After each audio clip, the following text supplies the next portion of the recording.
Was in the UK, a defining promise from number 10 in London. Prime Minister Keir Starmer has declared Britain's immigration system broken. That's correct. And he's also vowed to fix it now. In a sweeping reform plan to be unveiled in Parliament, Labour proposes doubling the wait for settlement to 10 years, raising English test standards for all visa applicants, and for the first time, in fact, their adult dependents as well.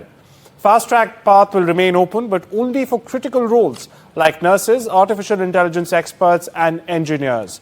Critics, meanwhile, warn this could split families. Supporters say it's long overdue. But with net migration still topping 700,000 viewers, the pressure is on, and the pressure is on Keir Starmer. Labour calls this a clean break from the past. Opponents call it a scramble for control.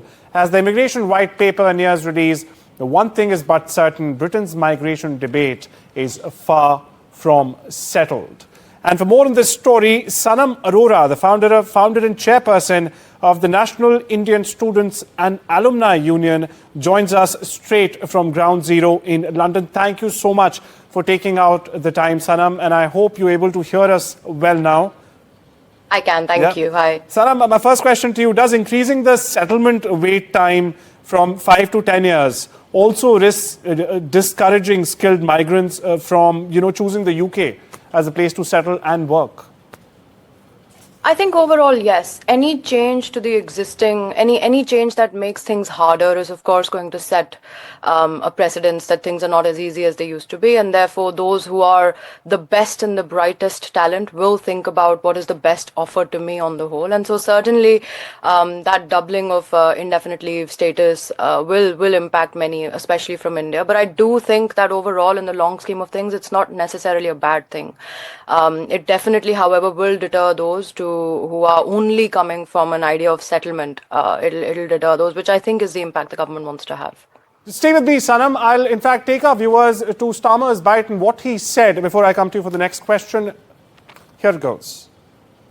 So as this white paper sets out, every area of the immigration system, work, family and study, will be tightened up so we have more control.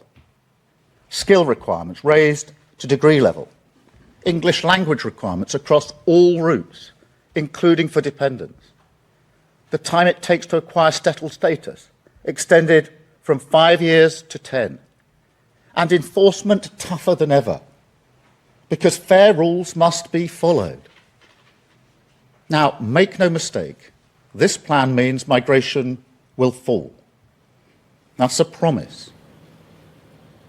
You heard the man there, Sanam. Very important question that's also being propped up here is how does one balance, in this case, Keir Starmer and the Labours, how will they balance the need for language integration with concerns about family separation? Look, I think what they're saying ultimately is a fair ask. If you are coming to the United Kingdom, you ought to be able to speak the language and speak it so that you can actually integrate properly with your communities, with the country, and actually contribute more effectively, which is ultimately the angle at which the current Labour government is coming from, is that immigration should work for the UK and therefore contribute to the UK. There is, of course, no doubt concerns around how this will impact, from the point of view of human rights, how this might impact families who may no longer meet the immediate requirement to be able to deliver on those English language requirements. Having said that, there are trainings that can be undertaken, but where this is unfair and where this is, evidence that raising these requirements, in fact, improves economic outcomes for migrants? Are there any studies, or has the Labour doled out any evidence of these? No, they haven't? I haven't seen evidence being doled out yet. In fact, there are a number of different modelings and statistical scenario forecasts that would have gone into the design of the whole immigration white paper, which we continue to await the details of. I haven't necessarily seen anything immediate that jumps to mind. Okay. Said that, I do think that speaking English, writing English, ultimately it's a necessary basic requirement to be able to do many of those jobs better and be able to integrate economically better. But we await details of the statistical models behind those. A very important variable here also continues to be the care worker recruitment, Sanam. So what impact could ending care worker recruitment from abroad have on the already widestretch social care sector in the UK. And we time and again, we've heard reports after reports, of how stretched the sector actually is.